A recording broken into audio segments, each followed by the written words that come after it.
السلام علیکم رسول اللہ۔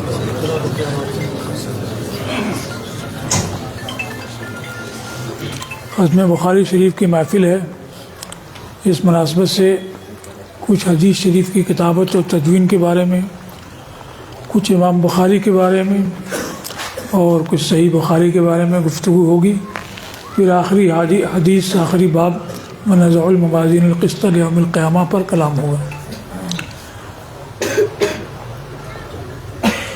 حدیث کی کتابت رسول اللہ صلی اللہ تعالیٰ علیہ وسلم کے زمانے میں شروع ہو چکی تھی۔ اس کی دلیل بخاری شریف میں حضرت ابو ہریرہ رضی اللہ تعالیٰ عنہ کی روایت ہے۔ وہ فرماتے ہیں کہ مجھ سے زیادہ حدیثیں یاد رکھنے والا کوئی نہیں تھا سوائے عبداللہ ابن عمرو کے، اس لیے کہ وہ لکھ لیتے تھے اور میں لکھتا نہیں تھا۔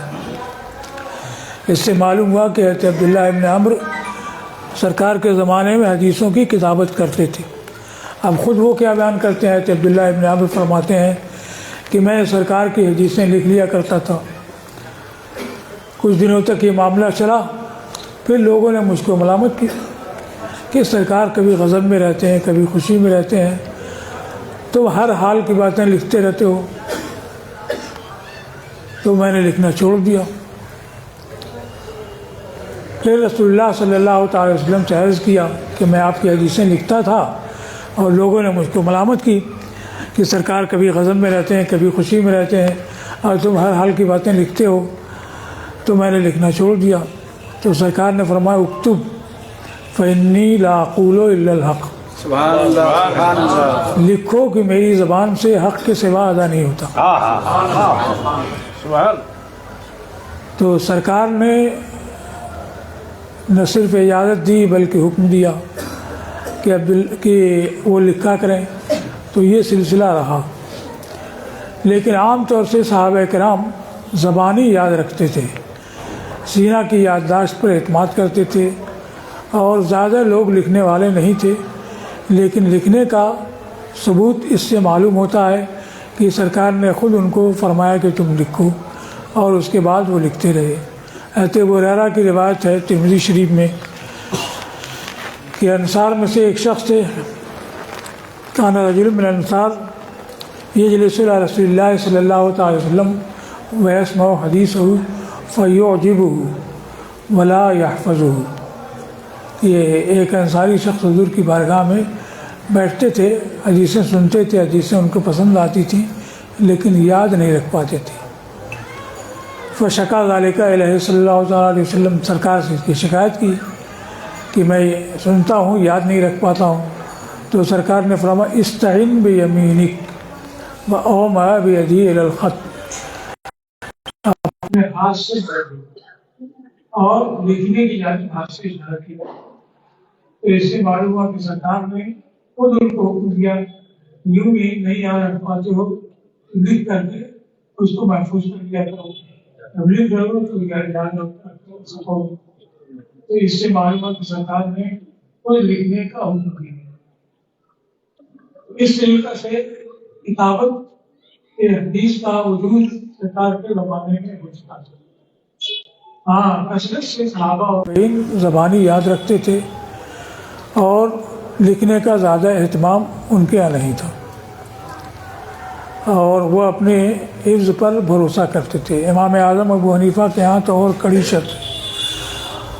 وہ فرماتے ہیں کہ راوی نے جب سے حدیث سنی ہے اور جب بیان کر رہا ہے اس وقت سے لے کر کے بیان کرنے کے وقت تک اس کی یادداشت میں حدیث ہونی چاہیے، تب اس کی روایت لی جائے گی۔ اللہ۔ جبکہ دیگر حضرات کے نزدیک کیا ہے کہ سینے میں یاد نہ ہو، لکھا ہوا اگر تحریر میں موجود ہے تو ضبط بالکتابت بھی کافی ہے، ضبط بالکتاب بھی کافی ہے۔ اگر لکھ کتاب اس کے پاس موجود ہے تو اس سے وہ روایت کر سکتا ہے۔ تو عام طریقہ وہی تھا کہ زبانی یاد کی جائے، لیکن لکھنے کا سلسلہ بھی تھا۔ باقاعدہ اس کا اہتمام خلیفہ راشد حضرت عمر ابن عبدالعزیز رحمۃ اللہ تعالی علیہ نے کیا۔ امام مالک کی موطا بروایت امام محمد ابن حسن میں یحییٰ ابن سعید سے روایت ہے، وہ فرماتے ہیں کہ حضرت عمر ابن عبدالعزیز نے ابو بکر ابن عمرو ابن حزم کو لکھا، انظر ما کان من حدیث رسول اللہ صلی اللہ تعالیٰ علیہ وسلم و سنتی او حدیث عمر او نحو ھذا فاکتبہ لی فانی خفت دروس العلم و ذہاب العلماء، کہ دیکھو رسول اللہ صلی اللہ تعالی وسلم کی جو حدیث ہو یا ان کا طریقہ ہو یا حضرت عمر کی حدیث ہو یا اس کے مثل ہو تو اس کو لکھ لو، اس لیے کہ مجھے اندیشہ ہے کہ علماء اڑ جائیں اور علم مٹ جائے۔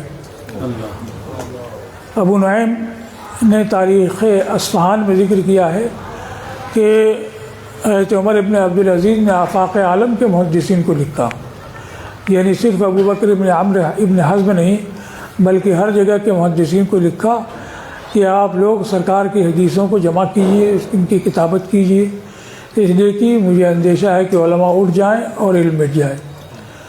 تو ہر طرف کے لوگوں نے محدثین کی کتابت لکھی اور سرکار کے حدیث کی یہ سرکاری پیمانے پر کام ہے اور محدثین لکھنے لگے، لیکن وہ مسانید لکھتے تھے۔ تو مسند میں یہ ہوتا ہے جس میں مسند امام احمد بن حنبل ایک صحابی سے یہ روایت ہے اور سب سے مختلف کیا ہے۔ مسند امام احمد بن حنبل میں مشورہ کے لیے پہلے حضرت بکر صدیق نے کیا تو اس میں ابواب کی کوئی ترتیب نہیں ہوتی ہے۔ حضرت ابو بکر صدیق سے طہارت کے باب میں، نماز کے باب میں، صلاۃ یا زکوٰۃ کے باب میں کسی بھی باب کی کوئی حدیث ہے تو وہ ان کی مسند کے تحت درج کر دی جاتی ہے اور ابواب کی ترتیب کا کوئی لحاظ نہیں ہوتا۔ تو اسی طریقے سے مسانید محدثین نے لکھی اور بہت سی مسانید تیار ہو گئیں۔ امام مالک نے پہلے ابواب کی ترتیب پر موطا لکھی جس میں طہارت، پھر صلاۃ، پھر صوم اور باقی ابواب کی احادیث کو انہوں نے جمع کیا۔ پھر امام مالک کے بعد دیگر محدثین نے بھی ابواب کی ترتیب پر لکھا اور بعض حضرت نے صحابہ کی ترتیب پر، ابواب کی ترتیب پر دونوں انداز پہ لکھا، جیسے کہ ابو بکر ابن ابی شیبہ کی مصنف ہے۔ تو یہ ابواب کی ترتیب کا سلسلہ جاری ہوا، لیکن ان میں بھی التزام نہیں تھا کہ صرف صحیح حدیثوں کو لکھا جائے، بلکہ صحیح اور حسن اور ضعیف تینوں قسم کی حدیثیں ہوتی تھیں۔ حدیث صحیح، حدیث حدیث حسن یہ احکام میں مقبول ہے اور حدیث ضعیف فضائل میں مقبول ہے۔ اور ان کتابوں میں یہ بھی التزام نہیں تھا کہ صرف مرفوعات کو لیا جائے، یعنی جو حدیثیں سرکار سے مروی ہیں صرف انہیں کو لکھا جائے، بلکہ صحابہ کی موقوفات، تابعین کی مقطوعات، یہ سب بھی ان کتابوں میں رہتی تھی۔ امام اسحاق ابن راہویہ امام بخاری کے شیخ ہیں، انہوں نے ایک بار کہا کہ کاش کوئی ایسا مجموعہ لکھا جاتا جس میں صرف صحیح احادیث کو جمع کیا جاتا۔ تو امام بخاری کے دل میں یہ بات پیوست ہو گئی اور انہوں نے عزم کر لیا کہ میں صرف احادیث صحیحہ پہ مشتمل مجموعہ لکھوں گا، اور اس کے بعد انہوں نے صحیح بخاری کے لکھنے کا آغاز کیا اور 16 سال میں یہ کتاب لکھی۔ اور وہ فرماتے ہیں کہ ما وضعت فی الصحیح حدیثا الا اغتسلت قبلہ وصلیت رکعتین، صحیح میں نے کوئی بھی حدیث لکھنے سے پہلے غسل کیا ہے اور 2 رکعت نماز پڑھی ہے۔ 10-20 حدیثیں اگر غسل کے ساتھ لکھتی ہوں تو مشکل ہے کہ 10 حدیثیں لکھنی ہے تو 10 مرتبہ غسل کرے اور پھر 2 رکعت نماز بھی پڑھے۔ اس زمانے میں یا پہلے زمانے میں بھی بہت مشکل ہے، لیکن امام بخاری نے یہ اہتمام، یہ التزام کیا کہ ہر حدیث کے لکھنے سے پہلے غسل بھی کیا اور 2 رکعت نماز بھی پڑھی۔ پھر تراجم ابواب کا جو مبیضہ تیار کیا تو وہ سرکار کے روضہ انور کے سامنے، اس میں بھی ہر ترجمۃ الباب کو لکھنے سے پہلے وضو کیا اور 2 رکعت نماز پڑھی۔ تو اس طریقے سے اہتمام کا نتیجہ یہ ہے کہ ان کے زمانے سے لے کر کے آج تک صحیح بخاری مقبول و متداول ہے۔ امام بخاری کی ولادت 194 ہجری میں ہوئی۔ اور وفات 256 ہجری میں ہوئی. تو تیسری صدی ہجری سے لے کر کے اب تک بخاری کے مقبولیت کا یہ آفتاب پر کبھی گرہن نہیں لگا. ہر دور میں اس کا درس، اس کی تدریس اور اس کی تعلیم جاری رہی.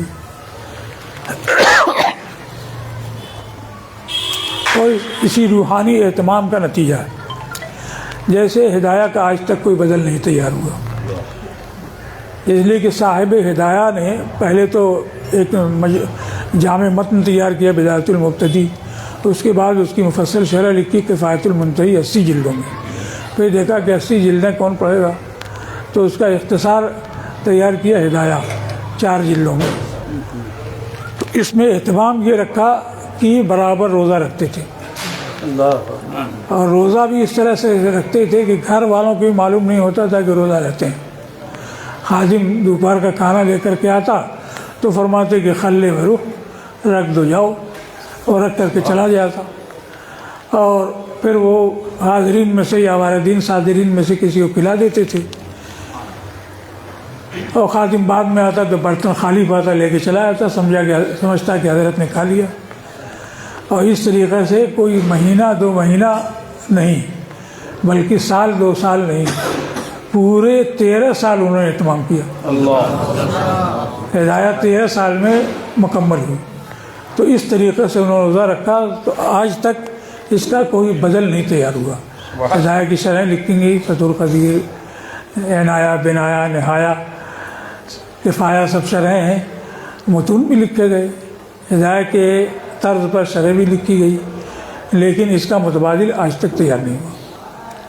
تو یہ اہتمام جو روحانی انہوں نے کیا، اس کا نتیجہ یہ ہے کہ یہ ہر دور میں، ہر زمانے میں مقبول رہی، اور اس کی مثال تیار نہ ہو سکی. تو امام بخاری نے جو التزام کیا، اس کا نتیجہ یہ ہے کہ ہر دور میں یہ کتاب مقبول رہی. بلکہ ایک روایت ہے ابو زید مروزی کی، وہ بیان کرتے ہیں کہ میں رکن اسود اور مقام ابراہیم کے درمیان سو رہا تھا کہ میں نے رسول اللہ صلی اللہ تعالیٰ علیہ وسلم کو خواب میں دیکھا. تو سرکار نے ارشاد فرمایا، یا ابا زید الا متی تدرسو کتب الشافعی ولا تدرسو کتابی. ابو زید کب تک شافعی کی کتابیں پڑھتے رہو گے، میری کتاب نہیں پڑھو گے؟ میں نے عرض کیا، ماں کتاب کا یا رسول اللہ. سرکار آپ کی کتاب کون ہے؟ فرمایا جامع محمد ابن اسماعیل، محمد ابن اسماعیل بخاری کی جامع. تو سرکار نے جس کتاب کو اپنی کتاب فرمایا ہو، اس کی مقبولیت پہ کبھی حرف نہیں آ سکتا. امام بخاری کے والد اسماعیل، ان کے والد ابراہیم، ان کے والد مغیرہ، وہ ایمان لائے. ان کے والد بردیزبہ، وہ فارسی مذہب پر تھے. ان کی ولایت 13 شوال 194 ہجری میں جمعہ کے دن بعد جمعہ ہوئی. مستنیر ابن عتیق بیان کرتے ہیں کہ یہ امام بخاری نے ہم کو اپنے والد کی لکھی ہوئی یادداشت میں دکھایا کہ 13 شوال 194 ہجری میں روز جمعہ بعد جمعہ ان کی ولایت ہوئی. اور ان کے والد اسماعیل یہ خود بھی محدث تھے. امام مالک اور امام حماد بن زید سے ان کی روایت ہے. حضرت عبداللہ ابن مبارک سے انہوں نے مصافحہ کیا. اور خود ان کی تقویٰ کا حال یہ تھا کہ احمد ابن حفص بیان کرتے ہیں کہ میں اسماعیل ابن ابراہیم کے مرض الوفات میں ان کے یہاں پہنچا، تو انہوں نے فرمایا کہ ما علمت فی مالی درہمن من حرام ولا من شبہۃ. میرے علم میں، میرے مال میں 1 درہم بھی نہ حرام کا ہے نہ شبہ کا ہے. وہ فرماتے ہیں فتصاغرت الی نفسی. اس وقت مجھ کو اپنی ذات بڑی حقیر معلوم ہوئی، اس لیے کہ حرام ہی سے بچنا بہت مشکل ہے، اور ان کے ہاں شبہ کا بھی کوئی درہم نہیں تھا. تو یہ امام بخاری کے والد کا تقویٰ اور ان کی پرہیزگاری تھی.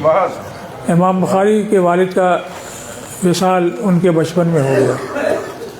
ان کی والدہ ماجدہ نے ان کی پرورش کی، اتفاق سے بینائی ان کی جاتی رہی. تو ان کی والدہ ماجدہ دعا کرتی تھیں میرے بیٹے کی بینائی واپس آ جائے۔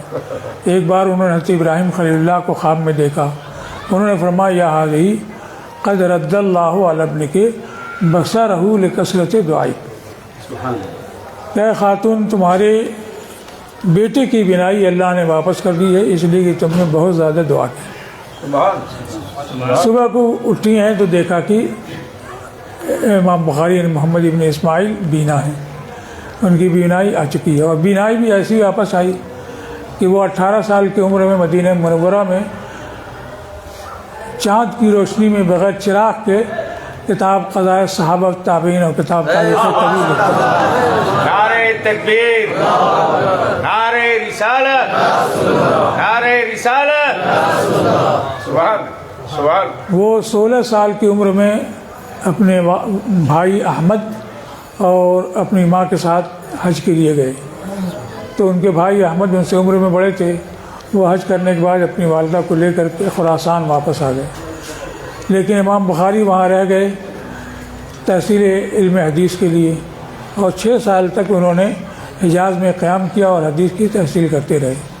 وہ فرماتے ہیں کہ میں نے مصر جزیرہ اور میں مصر شام اور جزیرہ ایک بار گیا اور بصرہ 4 بار گیا، اور فرماتے ہیں کہ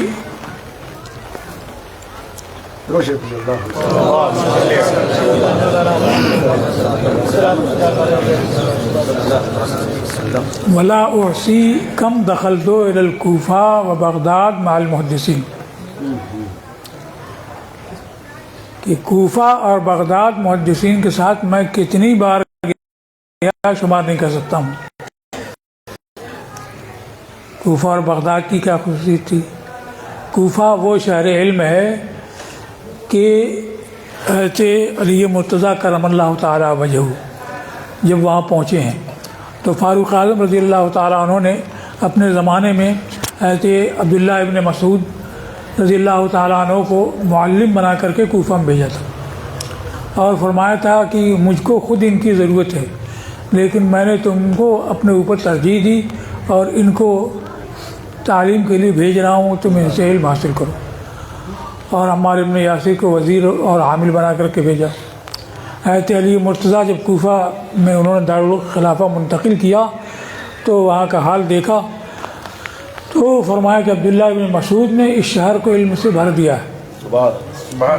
حضرت علی مرتضیٰ کے زمانے میں اس کا حال یہ تھا کہ وہاں قرآن حدیث فقہ قرات وغیرہ کا چرچا تھا اور اس کی تعلیم ہوتی تھی۔ حضرت عبداللہ ابن مسعود کے تلامذہ سے شہر کا شہر آباد تھا، اور بعد کے زمانے میں اور ترقی ہوتی گئی۔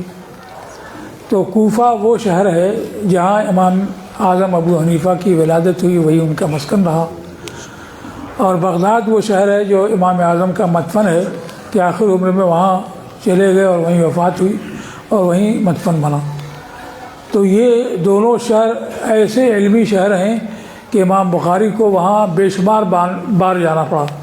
غیر مقلدین کہتے ہیں کہ عراق فتنوں کی سرزمین ہے، اگر کوفہ اور بغداد فتنوں کی سرزمین تھی تو امام بخاری کیا فتنے سیکھنے جاتے تھے وہاں؟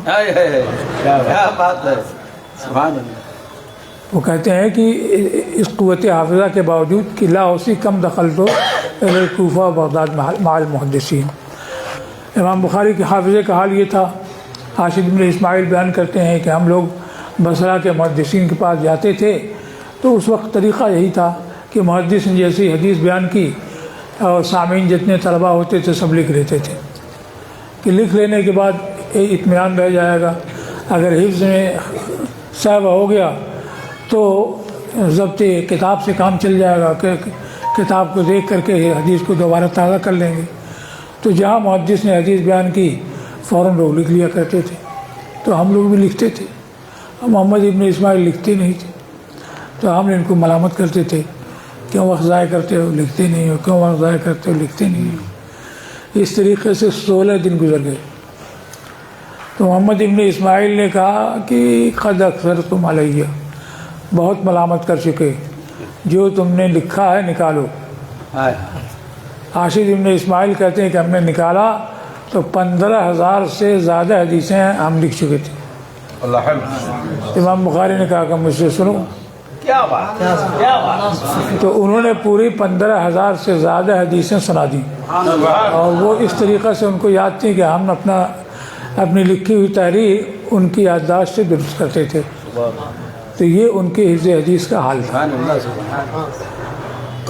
ان کے شیخ تھے محمد ابن سلام بیکند خراسان کا ایک شہر ہے. ایک مرتبہ سلیم ابن مجاہد ایک محدث ان کے ہاں آئے. اس وقت امام بخاری پڑھ کر کے جا چکے تھے. تو انہوں نے سلیم بن مجاہد سے فرمایا کہ لو جیتا من قبل لرأیت صبیا یحفظ 70 الف حدیث. تھوڑا پہلے آتے تو ایک ایسے بچے کو پاتے جو 70,000 حدیثیں یاد رکھتا ہے. تب انہوں نے پتہ لگا کہ کون ہے. پتہ چلا کہ محمد ابن اسماعیل ہے. اب پھر نکلے, ان کی تلاش میں ملاقات ہوئی تو فرمایا تحفظ 70 الف حدیث, کیا تم کو 70,000 حدیثیں یاد ہیں؟ کہا نعم و اکثر. 70,000 سے زیادہ یاد ہیں. اور جتنے صحابہ اور تابعین سے میں روایت کرتا ہوں ان میں سے اکثر کے مولد, مدفن, مسکن اور احوال کو میں جانتا ہوں. محدثین روایت کرتے ہیں, سند کے رجال کا نام لیتے ہیں کہ ان رجال کے احوال کیا ہیں, مولد مدفن کہاں ہے, یہ سب نہیں جانتے. اس زمانے میں یہی حال تھا کہ رجال کے احوال سے واقفیت کم ہوتی تھی. امام بخاری کے شیخ تھے اسحاق بن راہویہ, اسحاق بن ابراہیم حنظلی, ان کو اسحاق بن راہویہ کہتے ہیں. وہ ایک بار حدیث بیان کر رہے تھے, امام بخاری وہاں موجود تھے. تو ایک حدیث آئی جس کی سند میں عطا قیخارانی تھا.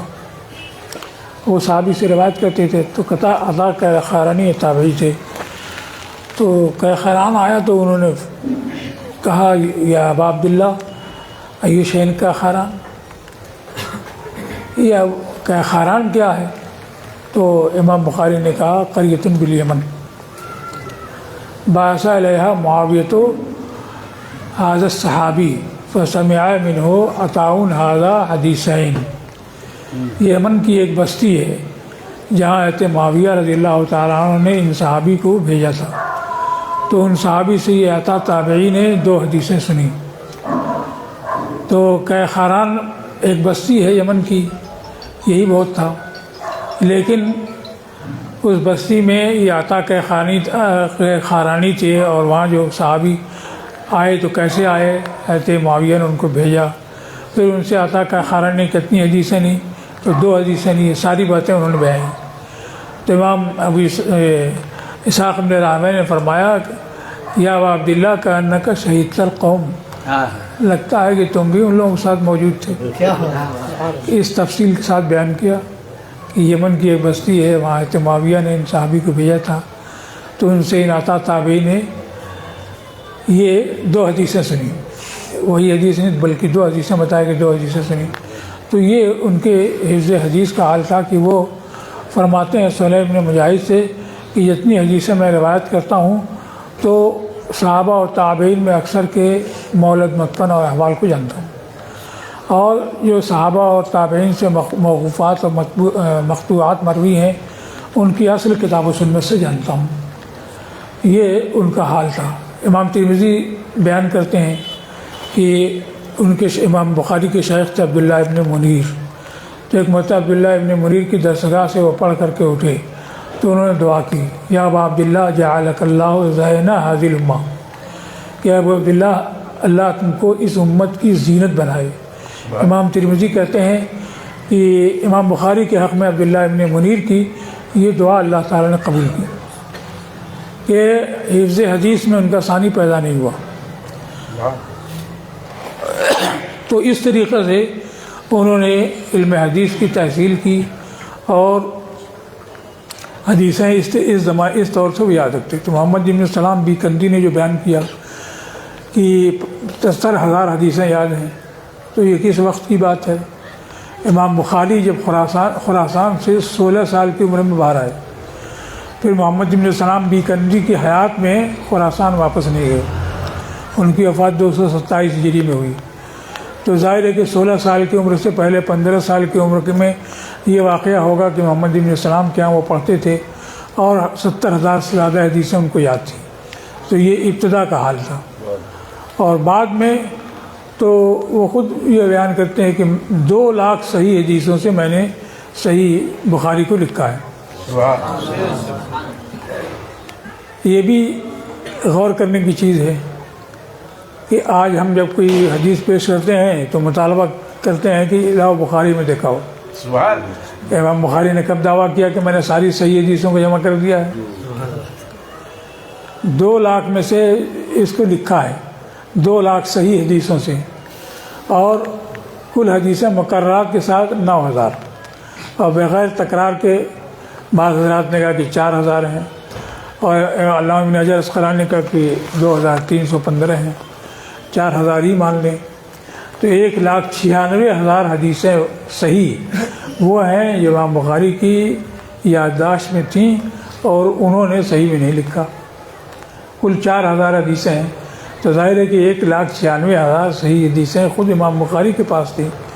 تو صحیح حدیث کا جو معیار ہے کہ عادل تام الضبط نے اس کو روایت کیا ہو اور حدیث شذوذ اور علت سے پاک ہو، یہ معیار جہاں بھی ملے گا تو چاہے بخاری میں ہو کہ مسلم ہو یا اور کسی کتاب میں ہو، جو اس معیار پر حدیث پوری اترے گی تو اس کو صحیح مانا جائے گا، اس کو قبول کیا جائے گا. بلکہ اس سے کم درجے کی اگر ہو، کوئی ایک شرط اس کے اندر نہ پائی جاتی حسن ہو، تو حسن بھی احکام بھی مقبول ہے. تو اس وجہ سے یہ مطالبہ ہی بھیجا ہے.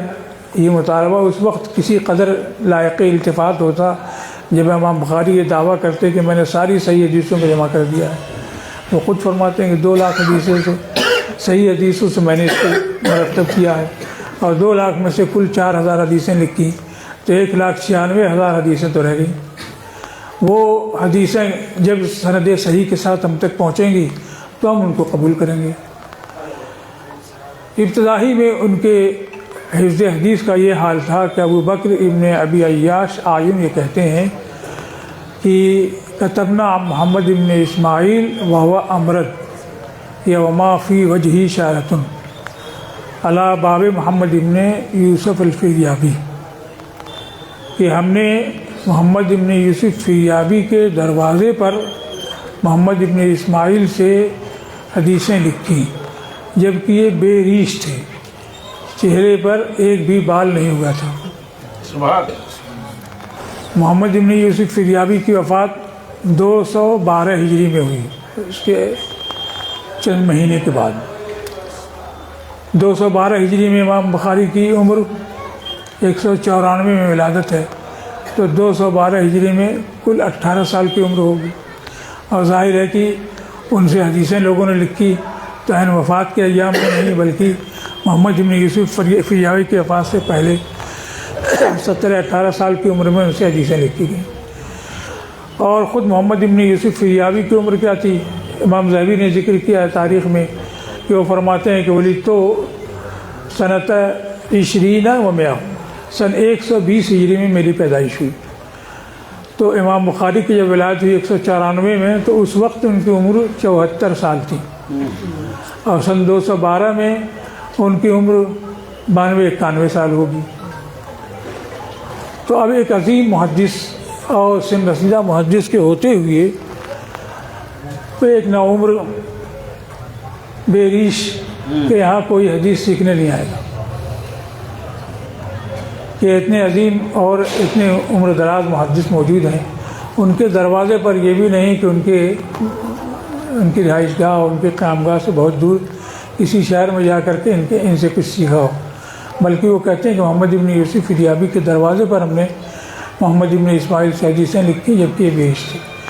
یہ اسی وقت ہوگا جبکہ یہ معلوم ہو، یقینی ہو کہ ان کے پاس وہ حدیثیں موجود ہیں جو شیخ کے پاس نہیں ہیں. کیا بات. محمد ابن یوسف خود امام بخاری کے شیخ ہیں، ان سے انہوں نے حدیثیں سنی ہیں. بیان کرتے ہیں کہ ایک مرتبہ محمد ابن یوسف فریابی نے روایت کی حدثنا سفیان عن ابی عروہ عن ابی الخطاب عن ابی حمزہ طاف رسول اللہ صلی اللہ تعالی وسلم علی نسائی فی غسل واحد، کہ ہم سے سفیان نے، انہوں نے ابی عروہ سے تو انہوں نے ابو الخطاب سے انہوں نے ابو حمزہ سے روایت کی. پھر پوچھا کہ یہ سفیان ثوری کے اوپر جو روایت ہیں ابو عروہ ابو الخطاب ابو حمزہ کون ہیں؟ تو حاضرین میں سے کوئی جواب نہیں دے سکا. تو میں نے عرض کیا کہ ابو عروہ معمر ابن راشد ہیں اور ابو الخطاب قتادہ ابن دعامہ سدوسی ہیں اور ابو حمزہ حضرت انس ابن مالک صحابی ہیں. تو معرفت رجال ان کو اس قدر تھی 18 سال کی عمر میں، بلکہ اس سے پہلے وہ ان سے پوچھا گیا کہ آپ نے حدیث کب سے پڑھنا شروع کیا؟ تو انہوں نے کہا کہ علمت حفظ الحدیث وانا فی الکتاب، جب مکتب میں جاتا تھا اس وقت میرے دل میں بات ڈالی گئی کہ حدیثیں یاد کروں. پوچھا گیا کہ کتنی عمر تھی؟ تو کہا 10 سال یا اس سے کم. پھر اس کے بعد وہ وہاں جو محدثین تھے ان کے شہر کے ان کے آنے جانے لگے. تو ایک محدث داخلی تھے، انہوں نے ایک مرتبہ روایت کی حدثنا سفیان عن ابی زبیر عن ابراہیم. تو ہم بخاری کہتے ہیں کہ میں نے کہا کہ ابو زبیر ابراہیم کے راویوں میں نہیں ہے. انہوں نے ڈانٹا. 10 سال کا بچہ ہو کر کے اعتراض کرتا ہے. تو میں نے کہا ارجع الی الاصل ان کان عندک، اصل دیکھیے اگر آپ کے پاس ہو. تو اصل کون ہوتی تھی؟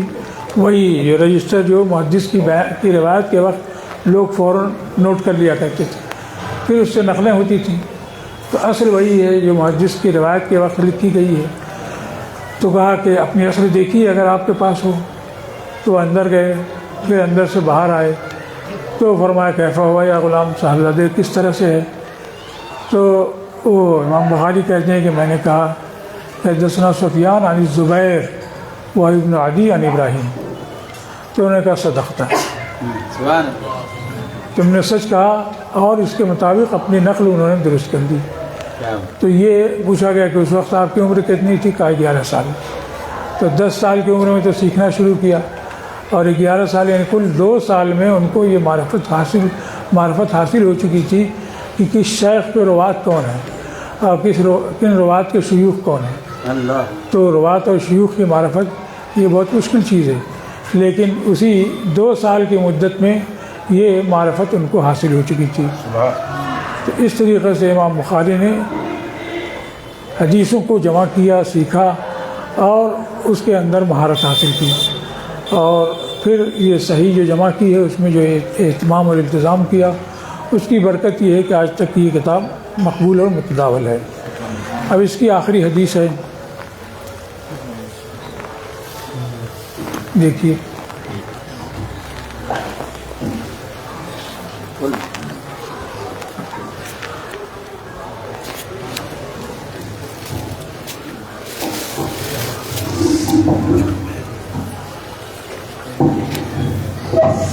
پڑھیے.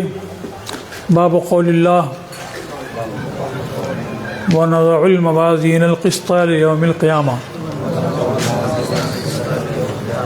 وأن أعمال بني آدم وقولهم يوزن.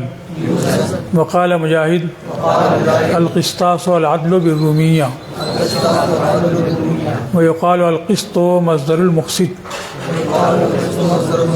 وهو العادل، وأما القاسط فهو الجائر.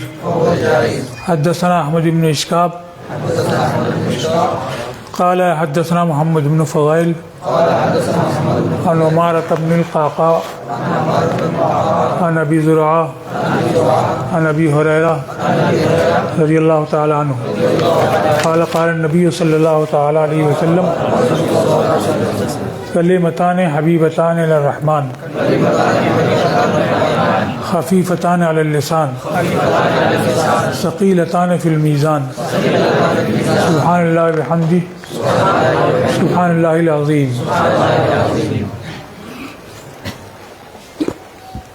اللہ تعالیٰ کے قول ونضع الموازین القسط لیوم القیامہ کا باب، اور اس کا کہ بنی آدم کے اعمال اقوال وزن کیے جائیں گے. اور امام مجاہد نے کہا کہ قسطاس کے معنی رومی زبان میں عدل ہے، اور کہا جاتا کہ قسط مقسط کا مصدر ہے، اور مقسط کے معنی عادل ہے، اور قاسط اس کے معنی جائر ہے. اب حدیث ہے احمد ابن اشکاب نے ہم سے حدیث بیان کی، اشکاب اور اشکاب دونوں طرح سے یہ لغت ہے۔ انہوں نے کہا کہ ہم سے حدیث بیان کی محمد ابن فضل نے، وہ ہمارا ابن قعقاع سے روایت کرتے ہیں، وہ ابو زرعہ سے، وہ حضرت ابو ہریرہ رضی اللہ تعالیٰ عنہ سے انہوں نے فرمایا کہ نبی کریم صلی اللہ تعالی وسلم نے فرمایا کہ 2 کلمے رحمان کی بارگاہ میں محبوب ہیں، زبان پر ہلکے ہیں، میزان میں بھاری ہیں، سبحان اللہ بحمدہ سبحان اللہ العظیم۔ تو اس باب میں وزن اعمال کا بیان ہے، کیونکہ وزن اعمال میں معتزلہ انکار کرتے ہیں، کہتے ہیں کہ اعمال اعراض ہیں اور اعراض قابل وزن نہیں ہوتے۔ ہمارا دیکھنا، سننا، چلنا پھرنا، لکھنا پڑھنا یہ قابل وزن نہیں ہے، اس لیے اعمال کا وزن نہیں ہوگا۔ ہاں اجسام جو ہوتے ہیں جیسے کتاب ہے، کاغذ ہے، لوہا ہے، لکڑی ہے، یہ اجسام ہیں، ان اجسام کا وزن ہو سکتا ہے، لیکن اعمال و اقوال یہ قابل وزن نہیں ہے۔ تو یہ ان کا مذہب ہے۔ امام بخاری نے آخری کتاب التوحید رکھی ہے اور باب الرد علی الجہمیہ، تو انہوں نے بد مذہبوں کے رد میں اور عقائد کے بیان میں کتاب رکھی، اور آخری باب معتزلہ کے رد میں مادہ باب قول اللہ و نضع الموازین القسط لیوم القیامہ۔ اس سے معلوم ہوا کہ علماء سلف یہ باطل عقائد کا ہمیشہ رد کرتے تھے، اور اسی لیے یہ باب امام بخاری نے اپنی کتاب میں رکھا جو خاص معتزلہ کے رد میں ہے، اور انہی سلف کی کوششوں کا نتیجہ ہے کہ معتزلہ کا اس کثرت سے انہوں نے رد کیا کہ آج دنیا میں کوئی اپنے کو معتزلی کہنے والا نہیں ملے گا۔ اگر ان کی یہ کوششیں نہ ہوتی تو معتزلہ کا اثر تو بادشاہوں پر ہو چکا تھا، مامون معتزلی ہو گیا، اب بعد میں وصیت کر گیا کہ جو میرے مذہب پر ہوگا وہی میری خلافت انجام دے گا، تو معتصم کو اس نے خلیفہ بنایا، اور پھر کیا کیا واقعات ہوئی۔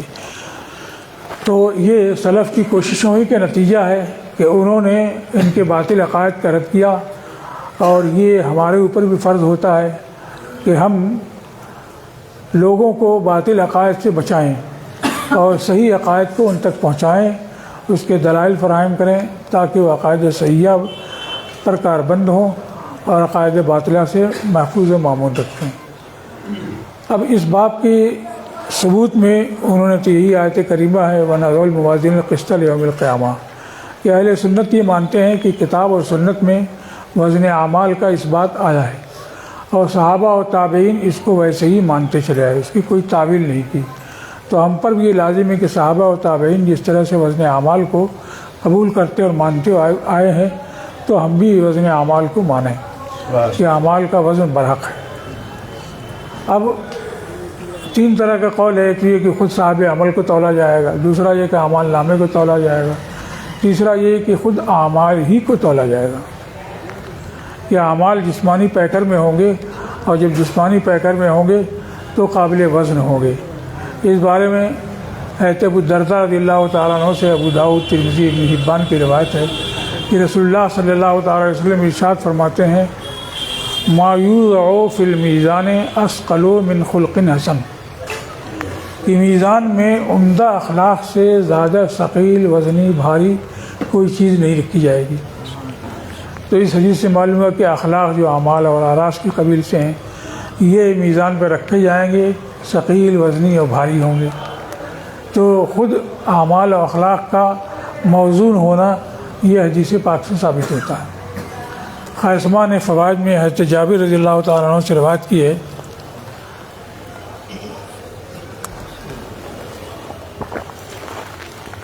کہ سرکار ارشاد فرماتے ہیں توضع الموازین یوم القیامہ فتوزن الحسنات والسیئات ومن رجحت حسناته علی سیئاته مثقال حبة دخل الجنہ ومن رجحت سیئاته علی حسناته مثقال حبة دخل النار قیل فمن استوت حسناته وسیئاته قال اولئک اصحاب الاعراف۔ سرکار نے فرمایا کہ میزان قیامت کے دن رکھی جائے گی تو حسنات اور سیئات کو تولا جائے گا، نیکیوں برائیوں کو وزن کیا جائے گا، تو جس کی نیکیاں اس کی برائیوں سے ایک دانے کے برابر بھی بھاری ہوں گی وہ جنت میں جائے گا، اور جس کی برائیاں اس کی نیکیوں سے ایک دانے کے برابر بھاری ہوں گی وہ جہنم میں جائے گا۔ عرض کیا گیا جس کی نیکیاں برائیوں سے برابر ہوں تو فرمایا کہ یہ اعراف والے ہیں۔ اس حدیث میں سرکار نے کا ارشاد ہے فَتُوزَنُ الْحَسَنَاتُ وَالسَّيِّئَاتُ، تو اس سے صراحتاً ثابت ہوتا ہے کہ خود اعمال ہی کو وزن کیا جائے گا، نیکیاں برائیاں یہ اعمال ہیں، اور ان اعمال کے وزن کی تصریح ہے جیسے فَتُوزَنُ الْحَسَنَاتُ وَالسَّيِّئَاتُ۔ تو اس سے یہ معلوم ہوتا ہے کہ اعمال یہ قابل وزن ہو جائیں گے اور جسمانی پیکر میں ہوں گے، اور ثقیلتان فی المیزان جو اس حدیث میں آیا ہے کہ 2 کلمے سبحان اللہ بحمدی سبحان اللہ العظیم یہ میزان میں بھاری ہوں گے، تو یہ بھی کلمے ہیں، اقوال ہیں اور اعراض کی قبیل سے ہیں، ان کے بارے میں فرمایا گیا کہ میزان میں بھاری ہوں گے۔ اب یہ ہے کہ آخرت میں یہ تولے جائیں گے، دنیا میں نہیں تول سکتے ہیں تو سمجھ لیں کہ آخرت میں بھی نہیں ہو سکتا ہے، یہ قیاس الغائب علی الشاہد ہے اور یہ گمراہی کا دروازہ ہے۔ امام بخاری نے الادب المفرد میں حضرت ابو سعید خدری رضی اللہ تعالیٰ عنہ سے روایت کی ہے، سرکار ارشاد فرماتے ہیں یتبع الرجل یوم القیامت من الحسنات امثال الجبال فیقول انا ھذا فیقال باستغفار ولدک لک، کہ قیامت کے دن آدمی کے پیچھے پہاڑوں جیسی نیکیاں ہوں گی، تو بندہ کہے گا کہ اتنی نیکیاں میرے حصے میں کہاں سے آئیں، یعنی میں نے تو اتنا عمل کیا نہیں۔ تو جواب دیا جائے گا کہ یہ اس طرح سے ہے کہ تمہاری اولاد تمہارے لیے مغفرت کی دعا کرتی رہی ہے۔ تو بندہ جو کہے گا انا ھذا، یہ کیسے کہے گا؟ اس سے یہ معلوم ہوتا ہے کہ وہ اعمال نیکیاں جسمانی پیکر میں ہوں گی، محسوس ہوں گی، دیکھے گا اور اس کا ادراک کرے گا، تب یہ کہے گا کتنی نیکیاں میرے حصے میں کہاں سے آئیں۔ تو اس سے ثابت ہوتا ہے کہ آخرت میں اعمال یہ محسوس پیکر میں ہوں گے، اور یہ محسوس پیکر میں جسمانی طور پر ہوں گے تو ضرور قابل وزن ہوں گے۔ آخرت سے پہلے برزخ ہے، قبر کی دنیا، خود وہیں ہمارے اعمال محسوس پیکر میں جسمانی پیکر میں ہو جاتے ہیں۔ اس بارے میں نے ابن ابی دنیا کی روایت ہے بشار ابن غالب سے، وہ فرماتے ہیں کہ رایت و رابعۃ فی المنام وکنت کثیر الدعاء لہا، میں نے حضرت رابعہ بصریہ کو خواب میں دیکھا، میں ان کے لیے کثرت سے دعائیں کرتا تھا، تو انہوں نے فرمایا کہ یا بشار ہدایہ کا تعطینا علی اطباق من النور مخمرۃ بمنادیل الحریر، یہ تمہارے تحفے ہمارے پاس نور کے طبق پر اور ریشم کے رومال سے ڈھک کر کے لائے جاتے ہیں۔ میں نے کہا کیف ذاک، یہ کیسے؟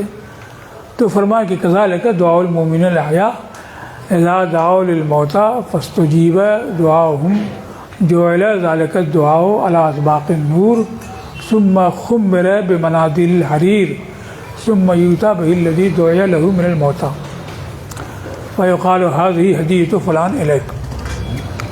انہوں نے کہا کہ یہی حال ہے، جب زندہ مومنین مردوں کے لیے دعا کرتے ہیں اور ان کی دعا مقبول ہو جاتی ہے تو وہ دعا نور کے طبق پر رکھی جاتی ہے اور پھر ریشم کے رومال سے چھپا دی جاتی ہے، پھر اس شخص کے پاس لائی جاتی ہے جس کے لیے دعا کی گئی اور کہا جاتا ہے یہ فلاں کا تحفہ ہے تمہارے پاس۔ تو یہ عالم برزخ میں ہو رہا ہے۔ اگر عمل اور دعا پیکر محسوس میں نہ ہو تو طبق پر رکھنے اور ریشم کے رومال سے چھپانے کی کوئی وجہ نہیں ہے۔ اب یہ کہیں کہ تو خواب کی بات ہے، بشار بن غالب کا خواب ہے، تو ہر خواب بھی حقیقت نہیں ہوتا ہے۔ امام بخاری کی نے روایت کی حضرت ابو ہریرہ سے رسول اللہ صلی اللہ تعالی وسلم نے ارشاد فرمایا کہ ما بقیت من المبشرات الا الرؤیا الصالحہ، یہ مبشرات میں سے صرف نیک خواب رہے۔ امام مسلم، ابو داؤد اور ابن ماجہ کی روایت ہے عبداللہ بن عباس رضی اللہ تعالیٰ عنہ سے، وہ فرماتے ہیں کہ نبی کریم صلی اللہ تعالی وسلم نے اپنے مرض وفات میں فرمایا کہ ما بقیت من مبشرات النبوۃ الا الرؤیا الصالحہ یراہ المسلم او ترا لہ، نبوت کی بشارتوں میں سے صرف نیک خواب رہ گیا، جو خود مسلمان دیکھے یا مسلمان کے حق میں دوسرا دیکھے. سبحان تو ہر خواب بے حقیقت نہیں ہوتا ہے، خصوصاً صالحین کا خواب. علاوہ اس کے خود رسول اللہ صلی اللہ تعالی وسلم کی حدیث ہے. امام باقی نے شعب الایمان میں حضرت عبداللہ بن عباس سے روایت کی. سرکار ارشاد فرماتے ہیں کہ مل میت فی قبرہ الا شبہ الغریق المتغوث، کہ مرنے والا اپنی قبر میں ایسے ہی ہوتا ہے جیسے کہ ڈوبنے والا فریاد کرنے والا، چلاتا ہے مجھے بچاؤ مجھے بچاؤ. تو اسی طریقے سے مردے کا حال ہوتا ہے، ینتظر دعوتاً تلقہ من اب او ام او ولد او صدیق ثقۃ فاذا لحقتہ کانت احب الیہ من الدنیا وما فیہا. کہ مرنے والا مردہ انتظار کرتا ہے کہ کوئی اس کو دعا باپ کی طرف سے، ماں کی طرف سے، یا اولاد کی طرف سے، یا معتمد دوست کی طرف سے پہنچے. اور جب کوئی دعا اس کے پاس پہنچتی ہے تو دنیا مافیہ سے زیادہ اس کو محبوب ہوتی ہے. اور سرکار نے فرمایا کہ وَإِنَّ اللَّهَ لَيُدْخِلُ عَلَىٰ أَهْلِ الْقُبُورِ مِنْ دُعَاءِ أَهْلِ الْأَرْضِ أَمْثَالَ الْجِبَالِ، کہ اللہ تعالیٰ قبر والوں پر دنیا والوں کی دعا سے، زمین والوں کی دعا سے پہاڑوں جیسے نیکیاں داخل فرماتا ہے. وَإِنَّ هَدِيَّةَ الْأَحْيَاءِ إِلَى الْأَمْوَاتِ الْإِسْتِغْفَارُ لَهُمْ، اور زندوں کا ہدیہ مردوں کی طرف یہی ہے کہ ان کے لیے مغفرت کی دعا کریں.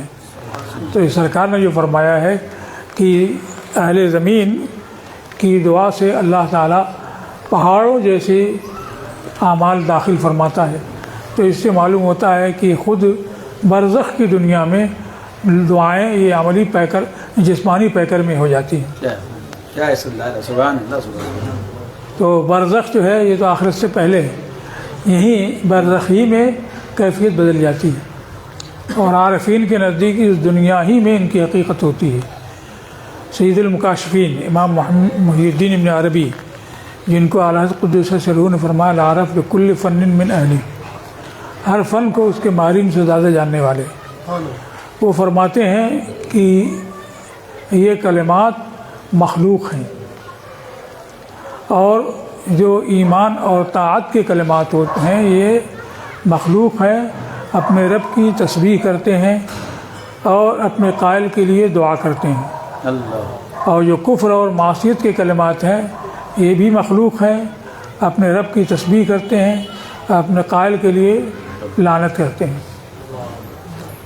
تو عارفین کی نزدیک تو اسی دنیا میں یہ حقیقت رکھتے ہیں، اور ظاہر ہے کہ اعمال ہمارے مخلوق ہیں. خلقکم وما تعملون، اور جو بھی مخلوق ہے اس کے بارے میں ہے قرآن میں وَإِن مِّن شَيْءٍ إِلَّا يُسَبِّحُ بِحَمْدِهِ، ہر چیز اپنے رب کی حمد کے ساتھ پاکی بیان کرتی ہے. تو ان کی نظر میں تو یہی سب کچھ ہے، اور وہ ایک حقیقت رکھتے ہیں. تو یہاں دنیا میں اعمال کو دیکھا کہ وزن کے قابل نہیں تو سمجھ لیا کہ آخرت میں نہیں ہوں گے. یہ محض قیاس الغائب علی الشاہد ہے، اور یہ قیاس فاسد ہے. امام بخاری نے اس حدیث سے یہی ثابت کیا ہے کہ سرکار نے فرمایا ثقیلتان فی المیزان. تو نصوص میں جس طریقہ سے وارد ہے صحابہ تابعین نے اس کو قبول کیا ہے بغیر تعویل کے، تو ویسے ہی ہم کو بھی ماننا ضروری ہے. ان دو کلموں میں ایک سبحان اللہ بحمدی ہے اور دوسرا ہے سبحان اللہ العظیم.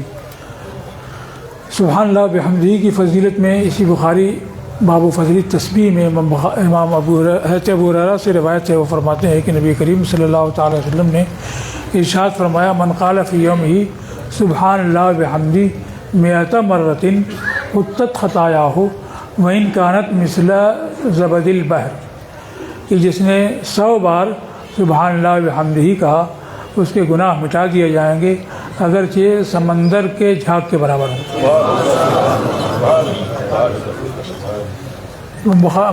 بخاری کے شارح ہیں ابن بطال کہتے ہیں کہ مراد یہ ہے کہ جب آدمی گناہوں سے بچتا ہو، کبائر سے پرہیز کرتا ہو اور یہ تسبیح کہتا ہو تو اس کے گناہ مٹا دیے جائیں گے. اور اس کلمے کی عظمت کیوں ہے؟ اس لیے کہ تسبیح سبحان اللہ کا مطلب اللہ کی پاکی کا بیان. اللہ تعالیٰ کی صفات سلبیہ دو طرح کی، ایک تو سلبیہ لا جسم ولا جوہر ولا عرض، اور ایک صفات ثبوتیہ سمع بصر قدرت ارادہ وغیرہ صفات ثبوتیہ اس کے لیے ہیں. تو سبحان اللہ میں تمام عیوب اور نقائص سے اس کی تنزیہ کا بیان ہے کہ جتنی بھی عیوب اور نقائص ہیں ان سب سے وہ پاک اور برتر ہے. اور بحمدی میں حمد کہتے ہیں الثناء الجمیل، خوبی کے ساتھ تعریف کرنا، تو کمالات کا اثبات یہ حمد میں آتا ہے. تو دونوں کلموں میں یہ ہے کہ ایک تمام عیوب اور نقائص سے وہ پاک ہے اور جتنے بھی کمالات ہیں ان سب سے وہ موصوف ہے. تو جب یہ دونوں کلمے تنزیہ اور ثنا دونوں پہ مشتمل ہیں تو ان کی عظمت یہ ہے کہ جو ان کو پڑھے تو اس کے گناہ مٹا دیے جاتے ہیں. اور سبحان اللہ العظیم میں اس کی تکرار ہے کہ سبحان دوبارہ آیا، تمام عیوب اور نقائص سے اس کی تنزیہ کا بیان، اس لیے کہ تنزیہ کا معاملہ ہم ہے. اب بھی کچھ لوگوں کو خلیان ہے، وہ کہتے ہیں کہ اللہ تعالیٰ کے لیے جھوٹ ممکن ہے، عیوب و نقائص ممکن ہے، اور اہل سنت کے نزدیک نہ کوئی عیب اس کے لیے واقع ہے نہ ممکن ہے، سب سے پاک اور منزہ ہے. اس لیے سبحان اللہ تکرار ہے کہ اللہ کی تنزیہ اور پاکی تمام عیوب و نقائص سے، اتصاف سے بھی اور ان کے امکان سے بھی، ہر طرح سے وہ پاک اور منزہ ہے. اور عظیم وہ ہوتا ہے جو عیوب سے پاک ہو اور کمالات سے موصوف ہو. تو اس میں پھر اس کے عیوب سے پاک ہونے اور کمالات سے موصوف ہونے کا ذکر ہے. اس وجہ سے سبحان اللہ العظیم یہ کلمہ بھی اہم ہو گیا. اور سبحان اللہ بحمدہ، سبحان اللہ العظیم، یہ دونوں کلمے بہت ہی اہمیت رکھتے ہیں کہ رحمان کے نزدیک محبوب ہیں، ادائیگی ان کی آسان ہے اور میزان میں یہ بھاری ہوں گے. اسی سے ترجمۃ الباب یہ ثابت ہوتا ہے. وآخر دعوانا ان الحمد للہ رب العالمین. دعا کر لیں. آپ لوگ آگے آئیے.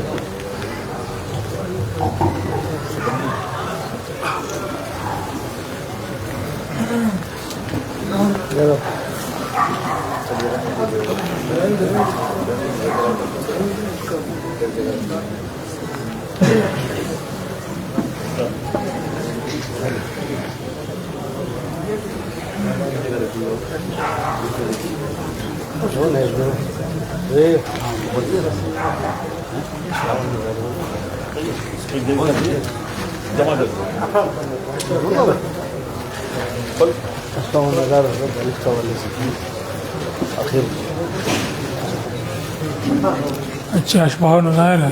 جی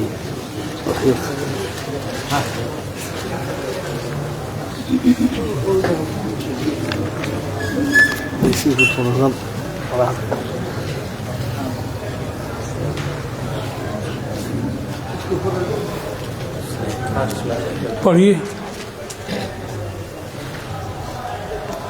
القاعدۃ التاسعہ عشر، 237 صفحہ. لاسٹ قاعدہ.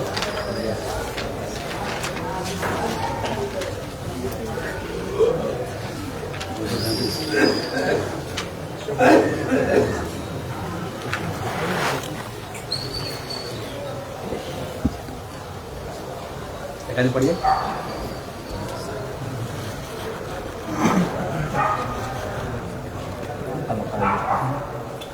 بسم الله الرحمن الرحيم. القاعدة التاسعة إذا اجتمع المباشر والمتصدق والمباشر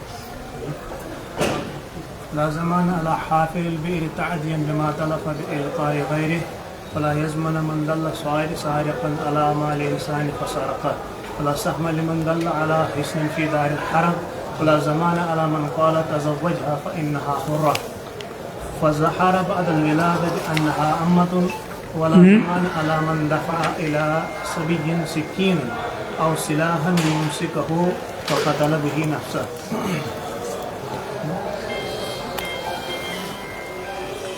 بند کرو موبائل.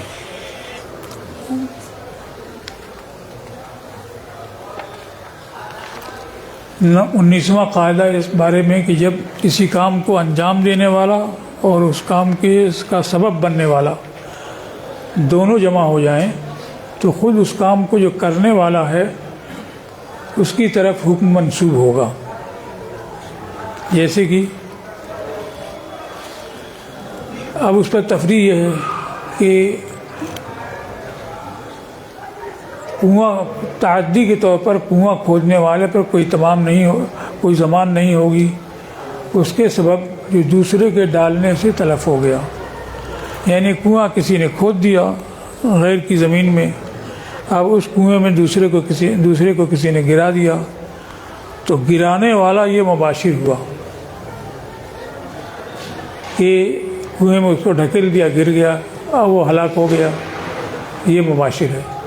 اور جس شخص نے کنواں کھودا وہ سبب بنا کہ نہ کنواں کھودتا اور نہ کہ اس کے اندر کسی کو ڈالا جاتا، ہلاک کیا جاتا۔ تو اب جو کھودنے والا، کنواں کھودنے والا، اس پر ضمان نہیں آئے گی، بلکہ کنویں میں جو ڈھکیلنے والا ہے اس کے اوپر دیت آئے گی اور اسی کو اس کی ضمان دینی ہوگی۔ تو دو جمع ہیں، ڈالنے والا یہ مباشر ہوا اور کنواں کھودنے والا یہ متسبب ہوا کہ ایک طرح سے یہ سبب بنا کہ اس نے کنواں کھودا تو دوسرے کو موقع ملا کہ اس میں کسی کو وہ ڈالے۔ تو اب یہاں پر دیت جو ہے کھودنے والے سے نہیں لی جائے گی بلکہ ڈالنے والے سے لی جائے گی۔